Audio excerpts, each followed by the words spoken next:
All right, like I said today we're going to talk about Habakkuk's prayer. And when I go through Habakkuk, when I'm teaching this class at the college, it varies from year to year as to whether I focus on one thing or up to three. I'm going to try to squeeze in as much as I can today. So this is going to be a little bit different because I just want to get in as much as possible because this is just a fantastic book in so many different ways. So in some ways, this is going to be a big picture summary of the entire book of Habakkuk with maybe a little bit of a focus on one specific thing. And the other thing that I'll say before we get started is that one difference today is it's probably going to be a lot less time that we have for discussion, even as we get to the more practical side of this as we're doing it. There are a few things that I think are really important to say. You may or may not agree with me about how important they are, but like I said the other day, I'm the one in the front of the room, so I get to decide. And so I want to emphasize some stuff in particular when we get to that point, and then we'll kind of see how it goes after that. So there are three prayers in Habakkuk. Two of them are very short, and one is much longer. The first one basically opens the book, and then God responds, and then the second one follows that, and then God responds at length the second time, and then the final prayer is in Habakkuk 3, which is like Jonah's prayer. It resembles a psalm, even more so than Jonah's prayer does. We'll see that in a little while. And so two are very brief, one is much longer, and so basically the entire book is this dialogue between God and Habakkuk. The entire book is prayer or answer to prayer. And so, again, do you pick one? Do you pick the second one? Do you pick the third one? Do you try to do all three is the dilemma anytime you're talking about Habakkuk and prayer. So we'll try to get through as much of this as we can. So to the context of the first prayer, there is no specific date in the book of Habakkuk. There are several of the minor prophets that there is no date mentioned, no historical mark to connect to. Here you can draw some inferences. The Babylonian invasion is just around the corner, it seems, from God's response to Habakkuk's first prayer. He talks about the Chaldeans. If that's ever been a point of confusion for you, why does the text say Chaldeans and your preacher says Babylonians? Or why does the text say Chaldeans and you learned that it was the Babylonians? That's because Chaldean was the ethnicity of the Neo-Babylonian Empire. And so depending on what's going on, whether they're talking about the place that it's located, Babylon, or the ethnicity of the people that made it up, they're sometimes called the Chaldean. And that's further complicated, which we won't get into today, but it's further complicated because there's a special class, kind of a job type, within the Babylonian Empire who are called the Chaldeans. And so it's even more confusing when you get into the book of Daniel. But aside from that, it does seem that like the Babylonian Empire's just around the corner. This is near the end of the divided kingdom period. It is very clear from Habakkuk's first prayer that there is prevalent wickedness in the land. That is the impetus of the first prayer, is the wickedness that's going on. As you know from the history, Hezekiah's reforms were very short-lived. Josiah's reforms were very short-lived. He has, three of his different sons ruling at different times, and all of them are wicked. Jeremiah's preaching is falling on deaf ears. The people, the government, the religious leaders are all wicked. In Jeremiah 2, the priests are not spiritually astute enough to recognize and respond to evil. In Jeremiah 23, false prophets are preaching their own opinions and giving the people what they want to hear. And so all of this is in the background for where the book begins, the oracle that Habakkuk the prophet saw. O Lord, how long shall I cry for help and you will not hear, or cry to you violence and you will not save? Why do you make me see iniquity? Why do you idly look at wrong? Destruction and violence are before me. Strife and contention arise. So the law is paralyzed, and justice never goes forth. For the wicked surround the righteous, so justice goes forth perverted. So Habakkuk says, God, this is terrible. When are you going to do something about this? And so what follows then is God's reply. I am going to do something. Look among the nations and see, wonder and be astounded, for I am doing a work in your days that you would not believe if told. For behold, I'm raising up the Chaldeans, that bitter and hasty nation, who march through the breadth of the earth and seize dwellings not their own. They are dreaded and fearsome. Their justice and dignity go forth from themselves. Their horses are swifter than leopards, more fierce than the evening wolves. Their horsemen press proudly on. Their horsemen come from afar. They fly like an eagle, swift to devour. They all come for violence, all their faces forward. They gather captives like sand. At kings they scoff, and at rulers they laugh. They laugh at every fortress, for they pile up earth and take it. Then they sweep by like the wind and go on. Guilty men whose own might is their God. And so God says, I'm going to fix this. Don't worry, Habakkuk. This is all completely in my control. I'm going to bring the Babylonians, and they're going to destroy you. There's my solution. This people that capture nations in verse 6 and inflict violence in verse 9 and take prisoners of war in verse 9 and overrun fortified cities in verse 10, who just go by like the wind. They're so quick to destroy everything that is in their path. Now, there are a couple of things that are worth noting about this in particular. One is in... where'd it go? Verse 9, they gather captives like sand. Their captives are so many, they're like the sand. What does that make you think of? Abraham. Yeah. Your descendants are so many, they will be like the sand. I don't know for sure if this is, God intentionally saying this to make, this nation that I promised would be like the sand are now going to be captives like the sand. And that's going to hit in a little bit of a different way than just say there's going to be a bunch of captives, because he's using that promise as a backdrop to this. Again, there's so many things that we can read and say, boy, this sure seems to indicate that, but when the author doesn't come out and say this is what I meant, it's hard to say it must be the case. But it makes me think of that at the very least.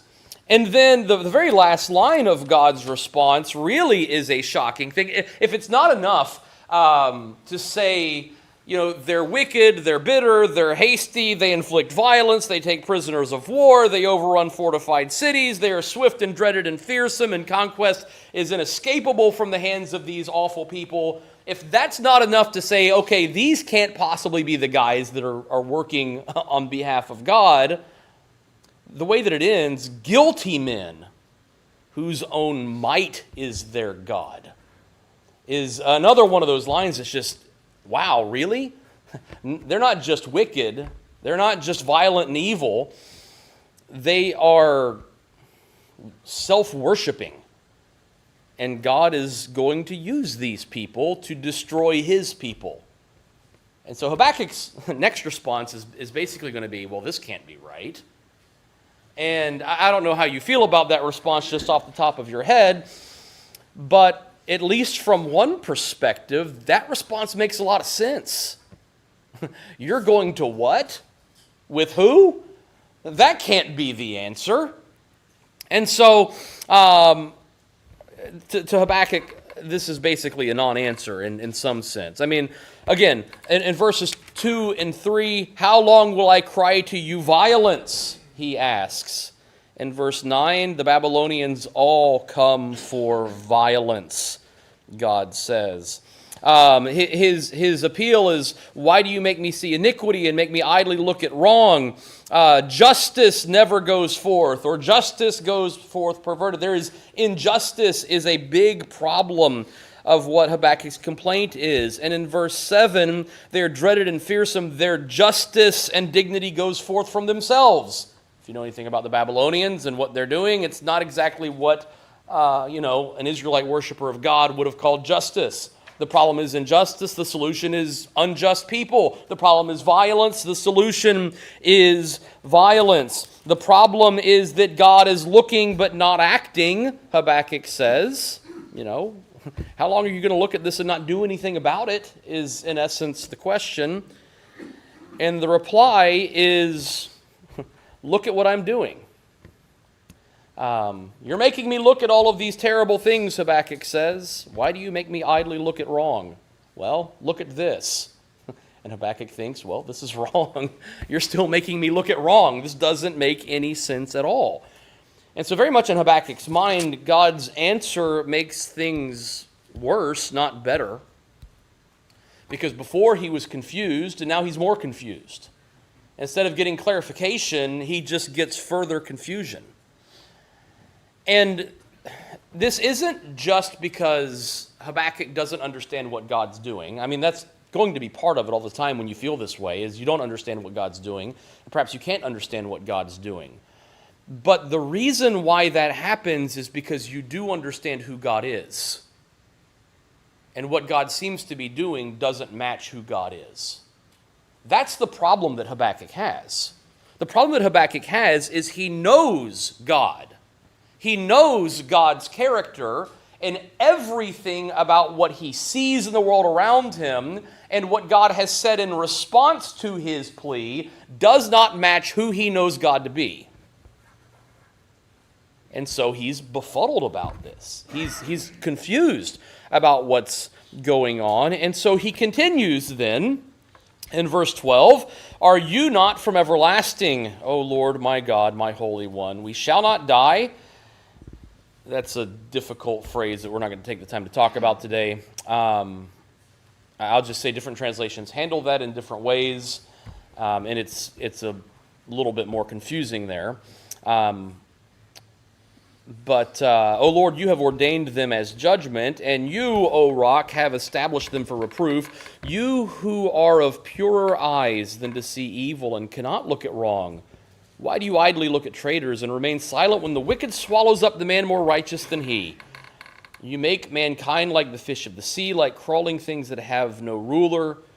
He brings all of them up with a hook. He drags them out with his net. He gathers them in his dragnet, so he rejoices and is glad. Therefore he sacrifices to his net and makes offerings to his dragnet. For by them he lives in luxury, and his food is rich. Is he then to keep on emptying his net and mercilessly killing nations forever? I will take my stand at my watchpost and station myself at my tower and look out to see what he will say to me and what I will answer concerning my complaint. And so then, this next prayer is going to receive its own response. We'll talk a little bit about that prayer here in a second. But the response to the second prayer, God's second response, is more information. But the second prayer is more of the same, basically. How long and why? Those are the questions that characterize both of these prayers. How long is this going to happen? Why is this happening? And so God responds a second time, and we won't take the time to read all of chapter 2. Basically, the message is, don't worry, Habakkuk, Babylon will be judged too. They're not going to get away with this. They will be judged too. And it's a series of 5 woes that are pronounced upon Babylon. Woes for their extortion and theft in verses 6 through 8, for their illegal gain in verses 9 through 11, for their violence in verses 12 through 14, for their drunkenness and related shameful behaviors in verses 15 through 17, and their idolatry in verses 18 and 19. And at 2 points in this chapter, there are interruptions in the woes that are both about God, that emphasize truth about him in contrast to the woes. So there is this shame and humiliation that is going to happen to the Babylonians in verses 12 and 13, but in verse 14, the earth will be filled with the knowledge of the glory of the Lord as the waters cover the sea. And in verses 18 and 19, there is this, it's not as thorough as Isaiah, but it's the same sort of, how can you possibly worship an idol? That's the stupidest thing in the world sort of perspective. And in contrast to those lifeless, powerless Babylonian deities, the Lord is in his holy temple. Let all the earth keep silent before him. God reigns, which is the point of that. God being in his temple is not that's where he lives, but remember, that's the footstool of his throne. God reigns, and the earth should be silent before him. And this is all that God is going to have to say on the matter. And in response, Habakkuk's prayer takes a new tone. And we'll read chapter 3. We're not going to have a whole lot to say about chapter 3, unfortunately, just for the sake of time. But again, this is more in the form of a psalm. It has that poetic structure that we saw in Jonah's prayer yesterday. It also has the word Selah that shows up a few times in it that you're familiar with from the book of Psalms. You've probably heard that word means this, or that word means that, or that word means the other. There's a reason why you have it transliterated into English letters instead of translated. And it's because nobody knows what it means.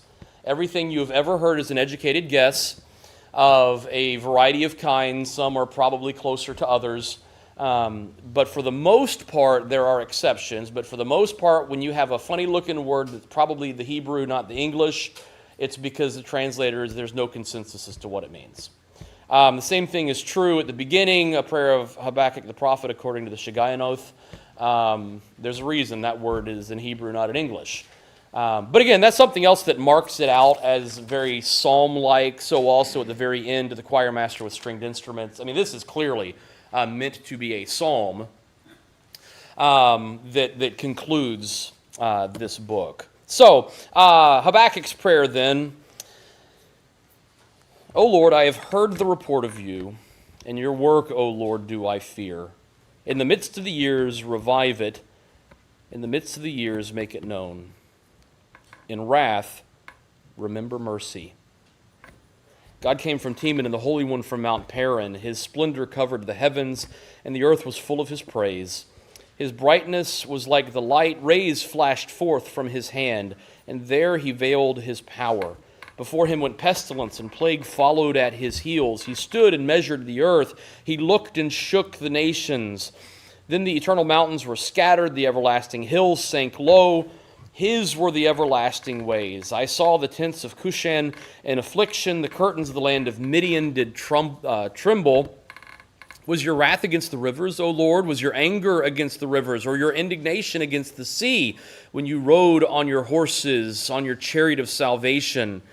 You stripped the sheath from your bow, calling for many arrows. You split the earth with rivers. The mountains you saw and ride. The raging waters swept on. The deep gave forth its voice. It lifted its hands on high. The sun and moon stood in their place at the light of your arrows as they sped, at the flash of your glittering spear. You marched through the earth in fury. You threshed the nations in anger. You went out for the salvation of your people, for the salvation of your anointed one. You crushed the head of the house of the wicked, laying him bare from thigh to neck. You pierced with his own arrows the heads of his warriors, who came like a whirlwind to scatter me, rejoicing as if to devour the poor in secret. You trampled the sea with your horses, the surging of mighty waters. I hear, and my body trembles. My lips quiver at the sound. Rottenness enters into my bones. My legs tremble beneath me. Yet I will quietly wait for the day of trouble to come upon people who invade us. Though the fig tree should not blossom, nor fruit be on the vines, the produce of the olive fail, and the fields yield no food, the flock be cut off from the fold, and there be no herd in the stalls, yet I will rejoice in the Lord. I will take joy in the God of my salvation. God the Lord is my strength. He makes my feet like the deer's. He makes me tread on my high places. All right, so in working through these prayers then very quickly, I'll do them in reverse order since we just talked about this one, and it's the one we'll talk about the least. The basic outline of this prayer is verse 2 is Habakkuk accepting God's judgment, which is an important place for it to begin, because then verses 3 through 15 is the very thing that Habakkuk didn't seem to want to accept before. Verses 3 through 15 is an extended description of God as a warrior coming in judgment and victory. This is an image of God that is very prevalent in the Bible, Old Testament more so than the New Testament, but it's in the New Testament as well, that we're not as familiar with. We know God as a father, we know God as a shepherd, we know God as a king, we know God as this or that or the other, But God as a warrior is a very prevalent image in the Bible. Sometimes he does war for Israel, and sometimes because of their sin, he does war against Israel. But the perspective constantly is when nations rise and fall, God is the one who is behind it. And when nations are victorious, God is the one who is fighting for them. And so the Babylonians are coming, but it is God who is coming in judgment. And Habakkuk describes it that way here. That it is God coming in judgment, God coming in war, God coming in victory to destroy them. And that's the description that in verses 3 through 15 and verses 16 through 19 then are Habakkuk's fear and faith in the midst of all of this being described. And we just don't have time for a detailed discussion of all of this. Let me just note two things that really strike me. One is right at the beginning of the prayer as he says, okay, God, this is what you're going to do. I can live with that. Where he says at the end of that, in wrath, remember mercy. And these are the two aspects of divine judgment and divine mercy. It's tempting to talk about those as two very different things. The Bible always brings them together. God's judgment and God's mercy are two sides of the same coin in a lot of ways. And Habakkuk very much brings them together here. There will be wrath, there will be judgment, but God be merciful even as you're judging, is the plea that begins this prayer. And then his faith at the end. You see in verse 16 just how terrified he is of this. And it's because the Babylonians were cruel people that did awful things. Back in verse 10 of chapter 1, they pile up earth and take it as a description of siege warfare, which is how most warfare was done in the ancient world. And the way siege warfare worked is you would surround the city and destroy the fields and cut off the supplies until they either surrendered or starved. And that's the background for, though the fig tree should not blossom, nor fruit be on the vines, and the produce of the olive fail, and the fields yield no food, and the flock be cut off from the fold, and there be no herd in the stalls. Yet I will rejoice in the Lord. What Habakkuk says is, even though I will starve, I will rejoice. Which is not something that I think any of us can comprehend. I mean, how many times over your life have you used the phrase, I'm starving, to mean I have not eaten in more than 4 hours? I mean, we just have no concept of this. And real starvation is something that they had seen in different ways. And they'd heard tale of it, if they'd not experienced it, in terms of siege warfare. And how ugly and awful starvation is in siege warfare. The Bible talks about that in a variety of places. And, using dung as fuel, cannibalism, all sorts of just horrific things that, again, we can't begin to comprehend. Habakkuk is very well aware of all of that when he says, yet I will rejoice and I will take joy in the God of my salvation. It's his faith at the end of this book is incredible in ways that we can't comprehend, however much we might like to. And so that's just one of the really important things to notice in that prayer. And again, unfortunately, we don't have time to talk about it much more than that. Now, as to the first couple of prayers, I said we'd go backwards. So the second prayer, at the end of chapter 1, there are two basic parts. Verses 12 and 13 emphasize God's character, and verses 14 through 17 then talk about what God is doing right now to Judah through Babylon.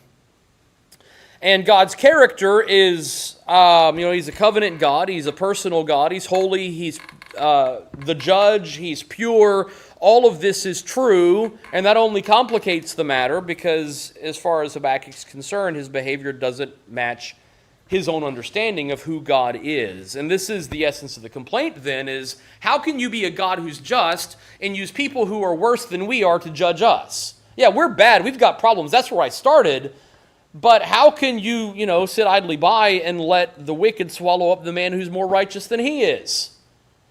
They're worse than we are. How can this be right? And you're going to lead them to victory over us who are your own people. And then they worship their might, and they will worship their nets that they're using to drag the fish out of the sea, which of course is a metaphor for their warfare and killing people. They're worshiping their weapons, and they're worshiping their strength is the same idea there. How can God let this happen, and when is he going to bring it to an end, are the questions that are prevalent there. Now, in the first prayer, then, there are two words that are repeated. This is a short prayer, and so when words are repeated, it seems to indicate they're probably important. And the words are violence and justice. Now, when we hear the word violence, we think physical violence. That's not necessarily the case in the Hebrew word that we're getting this from. It can be, and sometimes it's translated just as wrong, a wrong that is done. And we understand that whether we realize it or not. In English, think of the word violate. And to violate somebody can be physical violence. To violate something isn't necessarily physical violence. To violate a contract, to violate a relationship, to violate a standard, to violate a law, well, that may or may not be physical violence. And so that's the idea of this word violence. So it's including but not limited to physical violence. It's all the violations of God's law that are going on is what Habakkuk is lamenting here at the outset. And so don't worry, there's violence, there's violations of law, but there's a solution to that. There is the judicial system that God established. There's the law that God wrote and gave to the people. No, the law is paralyzed. And so justice never goes forth. The wicked surround the righteous, so justice goes forth perverted. The very thing that should deal with the problem is incapable of dealing with the problem. And Habakkuk's perspective is this just can't be the sort of reality that you want, God. In verse 3, there's this piling up of terms for sin. Why do you make me see iniquity? Why do you idly look at wrong? Destruction and violence are before me. Strife and contention arise. And there's debate about this, and I don't even know where everybody that's in the department who's in the room stands on this and whether you'd agree with me or not. But the two schools of thought, when you have groups of synonyms like this, are either each one has its own specific meaning, and they're all listed to indicate those various ranges of meaning, or it's a rhetorical piling up of synonyms for effect. Now, the good news is, in the final analysis, it kind of ends up meaning the same thing, because the rhetorical piling up of synonyms for effect means every kind of sin we could have possibly committed, we've committed. But if each one means its own thing, what you wind up with is every kind of sin we could have possibly committed, we've committed, except maybe those synonyms that I left out of this verse, But in the final analysis, you wind up in the same spot, whichever view of that you take. I tend to think the authors are typically not intending nuanced differences. They're just saying everything we could have done, we've done, or in different contexts, every good thing you should do, or whatever it might be. But the point here, one way or the other, is every way we could have sinned, we have sinned. Several years ago, it just so happened that in my own reading of the Bible, I read Jeremiah right after reading Deuteronomy. And the impact that made on me was in reading Jeremiah, it made me feel as if the people of Jeremiah's day had just got done reading Deuteronomy and all the list of things that they're not supposed to do, and they hung up a checklist on their wall to make sure that they violated every single one of those. That's just the impact that it had, because that's what it felt like. I'm like, are you kidding me? I just read not to do that. Are you kidding me? I just read not to do that. Are you kidding me? And it's just like reading Jeremiah after Deuteronomy really made me think that that was their perspective. Obviously, that's not what they were doing literally. But that matches this idea. Every kind of sin we could have possibly done, we've done it. Or in Habakkuk's view, they're doing it. Which I don't think Habakkuk would say, I've never sinned or anything stupid like that, but it is the violence that he's seeing that is the impetus of this. All of this, at least the first two prayers, are clearly lament prayers. God's not doing anything. How long is it going to be before God does something? God's not doing anything. Why is it that God's not doing anything? Why do you make me see iniquity? Why do you idly look at wrong? And those two questions, how long and why, are classic questions of lament. You find them all over the lament Psalms. You find them all over the book of Jeremiah as just a couple of examples of where that shows up. These are classic questions of lament which tell us that these prayers are lament prayers. And that's what I want to spend really the rest of our time talking about, is the importance of lament. And all I'm going to have on the PowerPoint are a few quotes that I think are helpful in thinking about this. That, I don't know, in my experience, just listening to a quote, it's maybe harder to remember all of it than being able to see it as well. So I went ahead and brought those with me. And I think lament is a very important thing, and it's also a very difficult thing for Christians, because we're told we should be reverent. We're told we should be happy. We're told we shouldn't complain about things. I mean, Paul even says, do all things without murmuring and complaining, right? So how can you possibly ever want to pray in this kind of way? I've heard, there's one preacher that I knew and worshiped with for a very long time who regularly said, and I know what he meant. It's one of those things I always hesitate to say, oh, I know this preacher that says this stupid thing. That's not what I mean.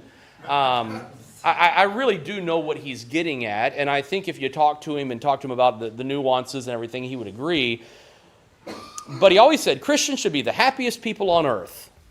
Well, yes. Does that mean that at every moment of their life they should always be happy?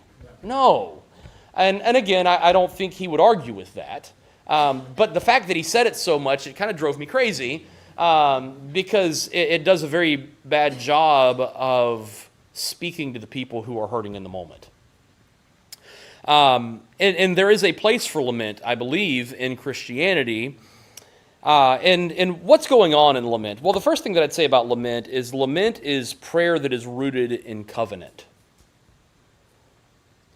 Lament is prayer that is rooted in covenant, because lament is taking a deeply distressing concern to God, and the only hope that your lament will have any effect at all is that it is directed to a covenant God who cares for his people, not a pagan God that you have to impress in some way. If God is anything but a covenant relational God, lament is pointless. So lament is rooted in covenant. And lament is also built on three basic assumptions that fly in the face of what sometimes we might be naturally inclined to think about lament. We might think of lament as doubting prayer. Lament is not doubting prayer. Lament is confident prayer, because lament assumes that there is a God. Because if there's no God, there's no point in lamenting. Lament assumes that there is a God who cares for and hears his people, because if there's not a God who cares for and hears his people, there's no point in lamenting. And lament assumes there's a God who cares for and hears his people, who can and will act on their behalf. Because if that's not there, there's no point in lamenting. You take away any one of those things and lament ceases to exist. Now, there may be complaining, but there's no lamenting in the biblical sense, where you go to God and say, God, when are you going to do something about this? Because without any one of those things, there is no real hope that the situation is ever going to improve. The person who complains to God is the person who deeply believes in God. And not just a God, but the God that the Bible talks about. Let me share with you a couple quotes that I've come across that I think speak to this well. Sure. The assumption is there is a God. He cares for and hears his people. He can and will act on their behalf. Thank you for asking. All right, so this is what Heath Thomas says in his commentary on Habakkuk. Lament prayer is not God-denying language, but God-affirming language that reveals a radical faith in God and a firm understanding of our dependence upon him for all things. I think Thomas is absolutely right. He just said it better than I did. But you know. So this is what is at the heart of lament prayer. Goen says in his book on Habakkuk, it seems to many that the way of faith is to wait in patience and silence for God's redemption from trouble. But in the Scriptures we find that it is not unbelief, but the strength of one's faith that forces one to ask of God impatiently, how long? And the reason for this is that God has made it so. It is He who has taught us that His way is a way of justice and righteousness. It is He who has promised us redemption. It is His word that makes us hunger and thirst after righteousness. So if we truly believe the gospel which has taught us that God is sovereign and righteous and our Savior, then we must ask why and how long. Let me add to that. I was going to wait on this for a second, but I think now's the right time to talk about it. That lament echoes the divine character. What I mean when I say lament echoes the divine character has to do with these two classic questions of lament, why and how long. Who is the first person in the Bible to ask the questions why and how long? God is. I mean, He does it in a variety of ways, but when He says to Adam and Eve, "What is this that you have done?"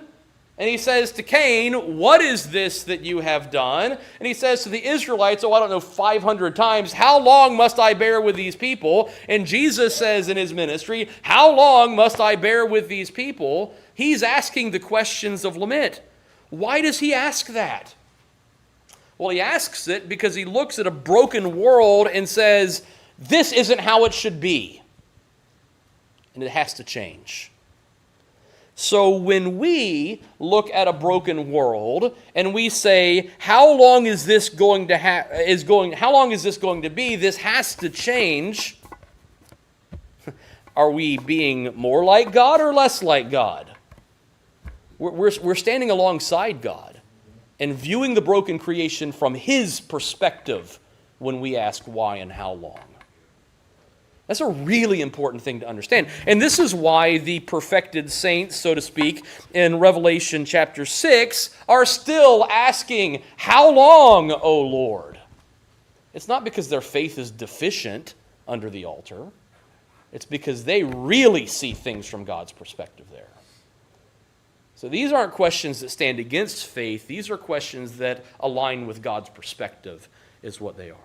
Now, going back to this being rooted in covenant, again, it relies on this covenant relationship. It is based on these three fundamental assumptions. And the other thing that I'd say about it is that it's rooted in a personal relationship. Covenant with God is not a mere legal formality. Covenant with God is an invitation to fellowship. That's what God wants with us, is relationship, right? I mean, I don't think there's any debate on that in the room, right? We all know that what God wants is a relationship with us. So I ask the question, who are those who are your best friends and closest confidants?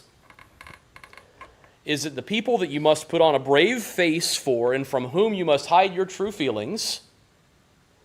Or is it the people who you give deeper access to your life and who see you at your worst? Who's your closer friend? Well, to ask the question is to answer it, right? We know the answer to that. The person you put on a brave face for and you never tell the truth to, that's an acquaintance. The person who sees you at your worst, that's the one you have a real relationship with. So what does it say about your relationship with God if you must always put on a happy face for Him? Another way of thinking about this is to think about those harder times in your life where you wake up in the morning and everything's been going wrong. Your job's not right. Your marriage is not where you want it to be. Your mother just was diagnosed with cancer. Your children or whatever. Go down the long list of all the things that have gone wrong at the worst point in your life. And you wake up and you find yourself thinking life is just absolutely miserable right now. And you spend the better part of the day thinking life is miserable, I wish today would end, when are things going to be better, life is miserable. Hey, look, it's time to pray. Dear God, thank you so much that you're such a wonderful and loving God who blesses us in so many ways and showers upon us your grace and mercy and blah, blah, blah. In Jesus' name, amen. Man, I hate my life. It's miserable. And on it goes for the rest of the day. Now, I don't know about you, but if my child came to me and told me a version of reality that was different from what I knew reality to be, I have a word for that. The word that I use for that is lying. That's the word that I use for that. It's dishonesty is what it is. And I know we're trying to be reverent, and I know we're trying to be thankful, but if we're lying to God about how we feel, there's a real problem in our relationship with God. And you know what? It doesn't even work because God's been hearing you the rest of the day already anyway. It's not like he doesn't know what you've been thinking the rest of the time. So you might as well tell him the truth when you're praying. Or pray when you're telling the truth, one way or the other. You get to the same point, I suppose. Attempting to hide the truth in this misguided attempt at reverence flies in the face of relationship.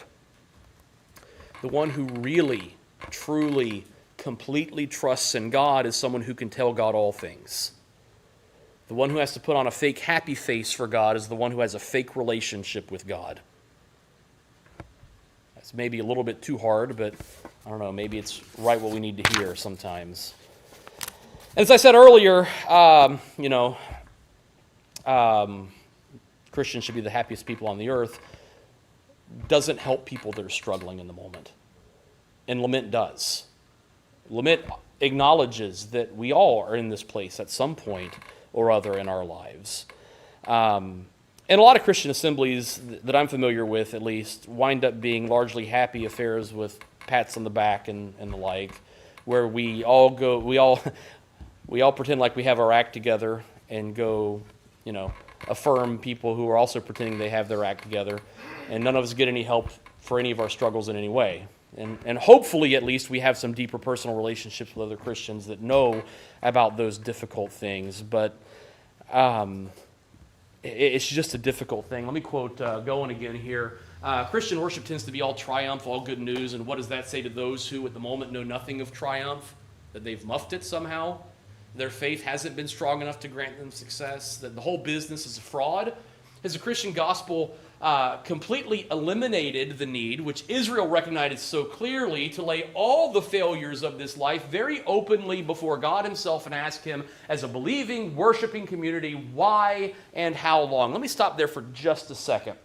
I've heard so many Christians pray, and again, I know what people are getting at. I know what they're trying to say, and there is truth and value in what they're trying to say, but unfortunately, I think they're saying the wrong thing. Lord, let us lay aside the cares of the world when we come here to worship you today. That is the last thing we should be doing with the cares of the world in the assembly. We should be bringing them to the feet of God and to the hands of our brothers and sisters that God has given us to bear our burdens. If we lay them aside when we come into the building, we're just going to pick them right back up when we walk out the door. And nothing good has happened. That's exactly what he's talking about here. Has the Christian gospel eliminated the need to lay all of the failures of this life very openly before God himself and ask him as a believing, worshiping community why and how long? Pain and oppression and injustice are still with us, and it is not enough just to say to one another, suffering in the present hurt of all of that, Christ is the answer. We need to cry with them first and plead with God a good bit. Smile, God loves you is too little to offer, but most of our corporate worship, I fear, does not move beyond that level. We need real relationships with God, and we need real relationships with each other. And that's how we deal with the ugliness of this world, because there is ugliness in this world. And then the last thing that I'll say today is that the second prayer of Habakkuk is basically the first prayer of Habakkuk retooled a little bit. Kind of like the second prayer of Jesus in Gethsemane was the first prayer of Jesus, and the third prayer of Jesus was the first and second prayer of Jesus. And God sometimes allows us to experience, God often allows us to experience things that we don't understand and things that seem incomprehensible and counterproductive to the world as we understand it. And that's where Habakkuk was. And that's why he prays the same prayer, because God answers and it doesn't help. And so he prays the same prayer. And what God says in response to Habakkuk's second prayer, what God says in response to Jesus' second prayer is not stop asking Habakkuk. It's not, now Habakkuk, let's talk about vain repetition. That's not what's going on here. What he does is he provides a different answer this time, but even if he didn't, there wouldn't be nothing wrong with Habakkuk asking another time. This is probably bad form, but it's a quote from my own writing, and I didn't want to have to try to reformulate it into outline to say it, so I'm just giving you the quote. The soul vexed by trouble has the freedom to go to God as frequently as is needed. The darkest lament in the Psalter tells the story of one who cries out to God day and night. That's Psalm 88. He cries upon God every day, or he calls upon God every day, and when his call is unheard yet again, he rises the next morning calling on God once more. There is no understanding, there is no answer, there is no happy ending, just a man who refuses to give up on God and a God who is willing to constantly hear his plea. That's Psalm 88. If you've not read it recently, take the time to read it. There's no happy ending. There's no good seeming to come of any of it, but he keeps on calling out to God, and God keeps on listening. And that's just a really important thing to talk about here as well. Well, unfortunately, I didn't leave any time for any discussion. So my apologies for that. Like I said, there were some things that I think are important that I wanted to talk about here, and I hope it's been helpful to you. I'll try to be here at 4. I'm glad it's been moved to 4 because there's no way I could have made it at 5. So I'll try to be here at 4, and if there's more discussion about lament, obviously that's a great time to talk about it. And even if I'm not here, I know a lot of other people here have talked about this same idea, and there's plenty of people without me to I'm not the answer, the authority on this topic. So there's a lot of good things to think about here. Thank you so much for your kind attention today.